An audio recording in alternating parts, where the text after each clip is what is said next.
सरकार पार्टी के प्रति जवाबदेह है। इतिहास में पहली बार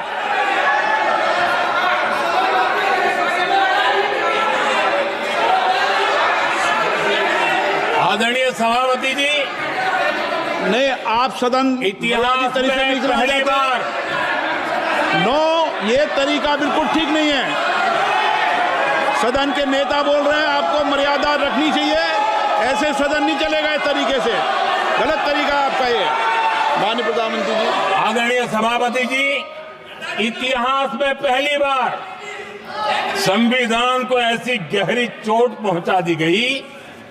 संविधान निर्माताओं ने चुनी हुई सरकार और चुने हुए प्रधानमंत्री की कल्पना तक ही हमारा संविधान था, लेकिन इन्होंने तो प्रधानमंत्री के ऊपर एक गैर संवैधानिक, और जिसने कोई शपथ भी नहीं लिया था, नेशनल एडवाइजरी काउंसिल पीएमओ के भी ऊपर बैठा दिया। पीएमओ के ऊपर अघोषित दर्जा दे दिया गया।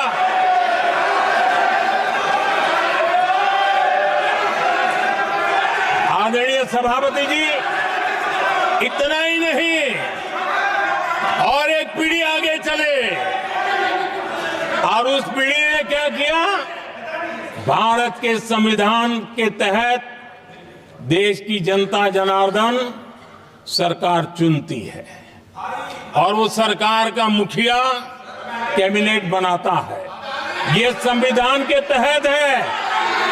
इस कैबिनेट ने जो निर्णय किया, संविधान का अपमान करने वाले अहंकार से भरे लोगों ने पत्रकारों के सामने कैबिनेट के निर्णय को फाड़ दिया। संविधान को हर मौके पर संविधान के साथ खिलवाड़ करना, संविधान को न मानना, ये जिनकी आदत हो गई थी। और दुर्भाग्य देखिए, एक अहंकारी व्यक्ति कैबिनेट के निर्णय को फाड़ दे और कैबिनेट अपना फैसला बदल दे। ये कौन सी व्यवस्था है? आदरणीय सभापति जी, मैं जो कुछ भी कह रहा हूं वो संविधान के साथ क्या हुआ उसी की बात कर रहा हूं। उस समय करने वाले पात्रों को लेकर किसी को परेशानी होती होगी, लेकिन बात संविधान की है। मेरे मन के और मेरे विचारों को मैं अभिव्यक्त नहीं कर रहा हूं।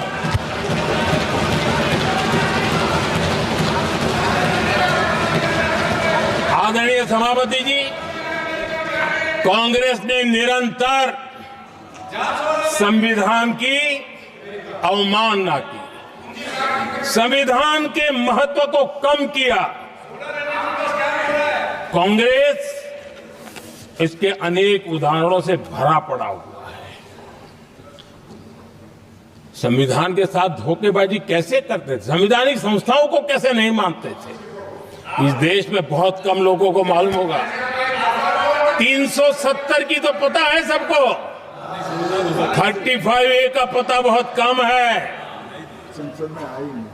संसद में आए बिना, जबकि संसद में आना पड़ता, संसद को ही अस्वीकार कर दिया गया। भारत के संविधान का अगर कोई पहला पुत्र है तो ये संसद है, उसको भी उन्होंने गला घोटने का काम किया। 35A जो संसद में लाए बिना उन्होंने देश पर थोप दिया, और अगर 35A न होता तो जम्मू कश्मीर में जो हालत पैदा हुई वो हालत पैदा न हुई होती। राष्ट्रपति के आदेश पर यह काम किया गया और देश की संसद को अंधेरे में रखा गया। आदरणीय सभापति, ये संसद का अधिकार था, कोई अपनी मनमानी से नहीं कर सकता था, लेकिन और उनके पास बहुमत था, कर सकते थे, लेकिन वो नहीं किया क्योंकि पेट में पाप था। देश की जनता से छुपाना चाहते थे। आदरणीय सभापति जी, इतना ही नहीं, बाबा साहब आंबेडकर जिनके प्रति आज सम्मान का भाव सब कोई अनुभव कर रहा है, और हम लोगों के लिए तो बहुत विशेष है, क्योंकि हम लोगों के लिए तो जीवन में बहुत बड़ी जो कुछ भी रास्ते मिले ना, वहीं से मिले हैं। आदरणीय सभापति जी, बाबा साहब आंबेडकर, इनके प्रति भी इनके मन में कितनी कटुता भरी थी, कितना द्वेष भरा था, मैं आज उसके डिटेल में जाना नहीं चाहता हूं। लेकिन जब अटल जी की सरकार थी, तब बाबा साहब आंबेडकर, उनका जो महापरिनिर्वाण भूमि है,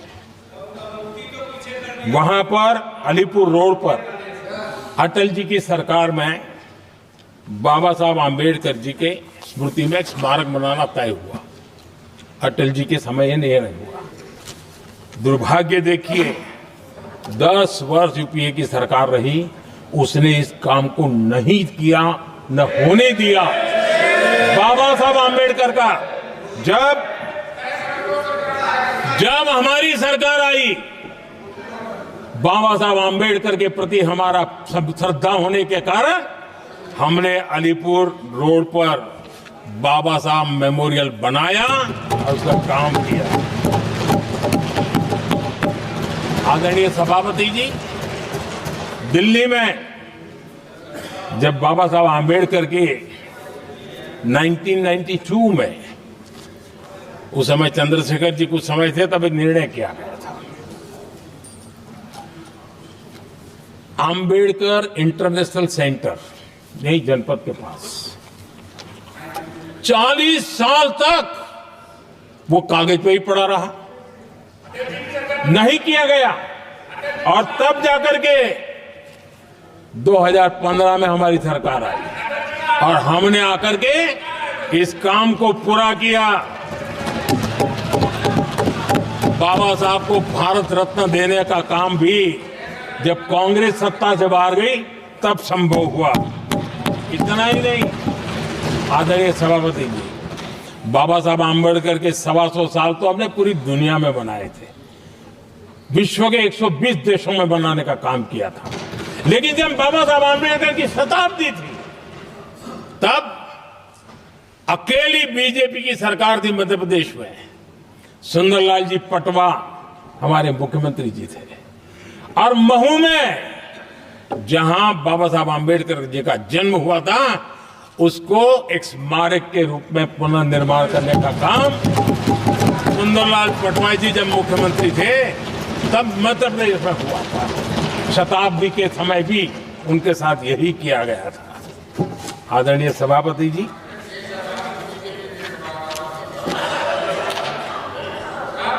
हमारे देश में बाबा साहब आंबेडकर एक दीर्घदृष्टा थे। समाज के दबे कुचले लोगों को मुख्य धारा में लाने के लिए वो प्रतिबद्ध थे, और एक लंबे सोच के साथ भारत को अगर विकसित होना है तो भारत का कोई अंग दुर्बल नहीं रहना चाहिए, ये चिंता बाबा साहब को सताती थी।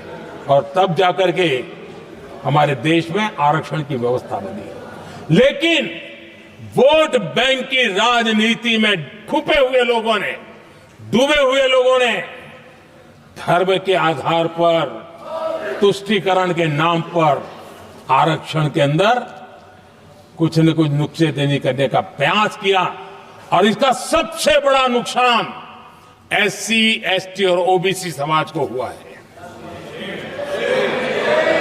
आदरणीय सभापति जी, आरक्षण की कथा बहुत लंबी है।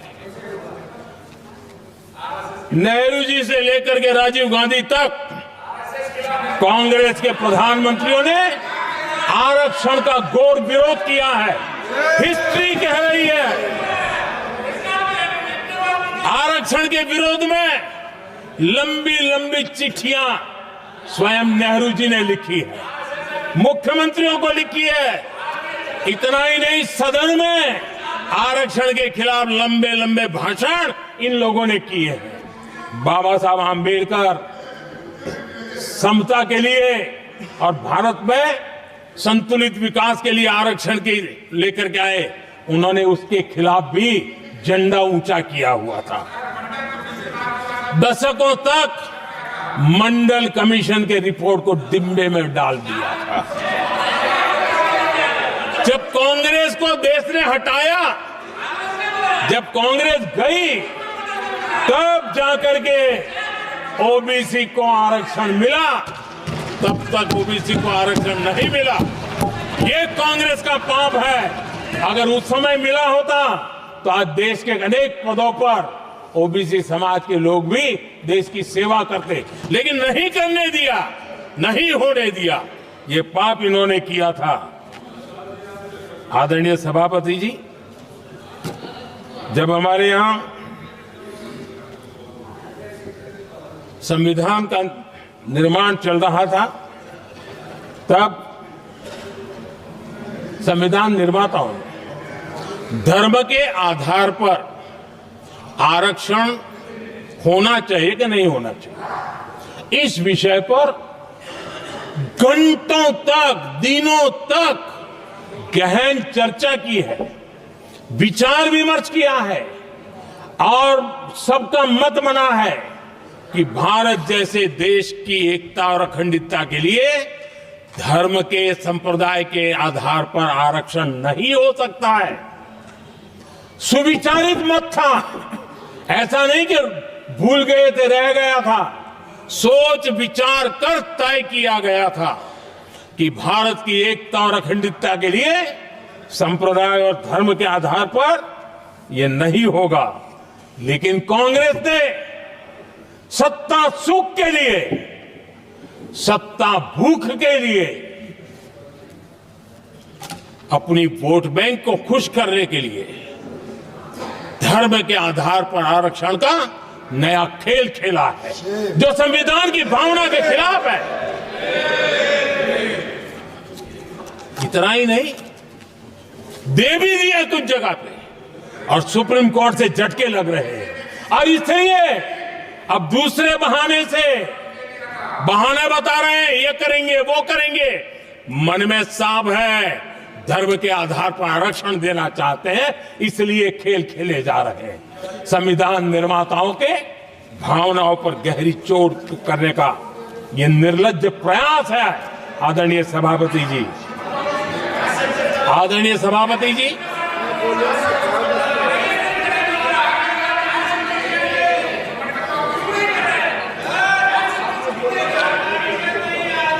आदरणीय सभापति जी, एक गलत और विषय, ये तरीका ठीक नहीं। आपके नेता ने बोला, आपने बोला दोबारा बात मत करो। जिसकी भी मैं चर्चा करना चाहता हूं, और वो ज्वलंत विषय समान नागरिक संहिता, यूनिफॉर्म सिविल कोड। ये विषय भी संविधान सभा के ध्यान बाहर नहीं था। संविधान सभा ने यूनिफॉर्म सिविल कोड को लेकर के लंबी चर्चा की, गहन चर्चा की, और उन्होंने बहस के बाद निर्णय किया कि अच्छा होगा कि जो भी सरकार चुन करके आए वो उसका निर्णय करे और देश में यूनिफॉर्म सिविल कोड लागू करे। ये संविधान सभा का आदेश था। और बाबा साहब आंबेडकर ने कहा था, जो लोग संविधान को समझते नहीं है, देश को समझते नहीं है, सत्ता भूख सेवा कुछ पड़ा नहीं है, उनको पता नहीं है बाबा साहब ने क्या कहा था।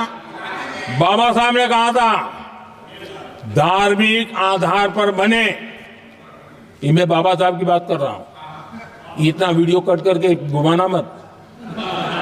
आदरणीय सभापति जी, बाबा साहब ने कहा था, धार्मिक आधार पर बने पर्सनल लॉ को खत्म करने की बाबा साहब ने जोरदार वकालत की थी।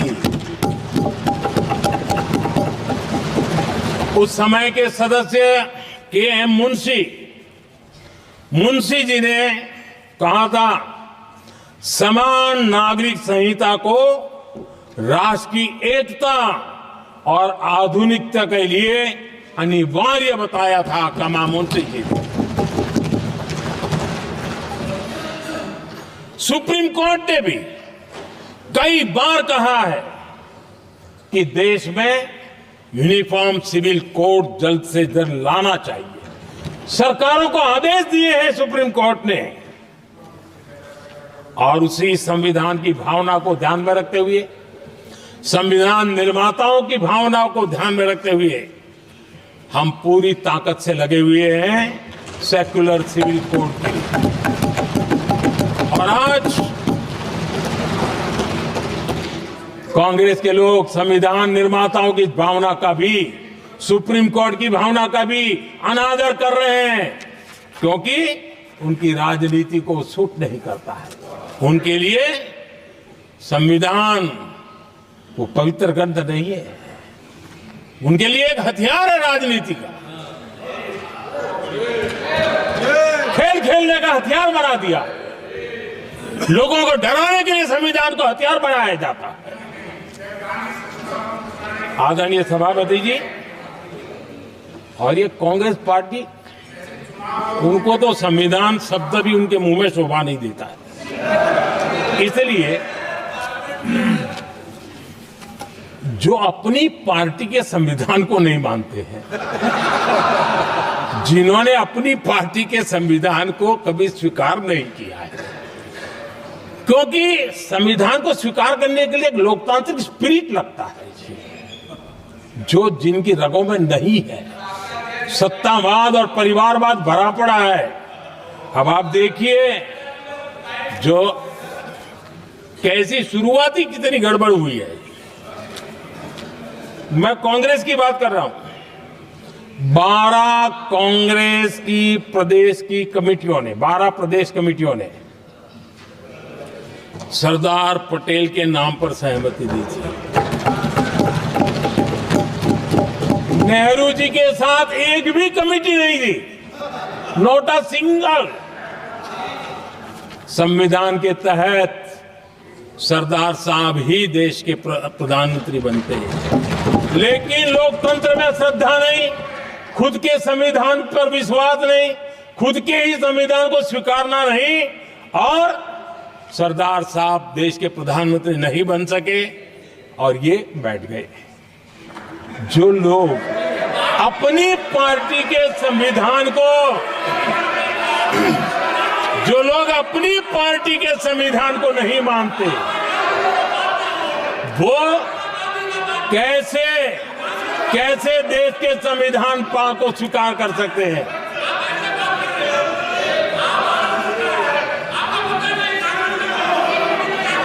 आदरणीय सभापति जी, जो लोग संविधान में लोगों के नाम ढूंढते रहते हैं, मैं जरा बताना चाहता हूं। कांग्रेस पार्टी के एक अध्यक्ष हुआ करते थे और वो अति पिछड़े समाज से आते थे। अति पिछड़े, पिछड़े भी नहीं, अति पिछड़े, अति पिछड़े समाज से आते हुए उनके अध्यक्ष श्रीमान सीताराम केसरी जी, कैसा अपमान किया गया। कहते हैं बाथरूम में बंद कर दिया गया, उठा करके फुटपाथ पर फेंक दिया गया। अपनी पार्टी के संविधान में ऐसा कभी नहीं लिखा गया, लेकिन अपनी पार्टी के संविधान को न मानना, लोकतंत्र की प्रक्रिया को न मानना, और पूरी कांग्रेस पार्टी पर एक परिवार ने कब्जा कर लिया, लोकतंत्र को नकार दिया। आदरणीय सभापति जी,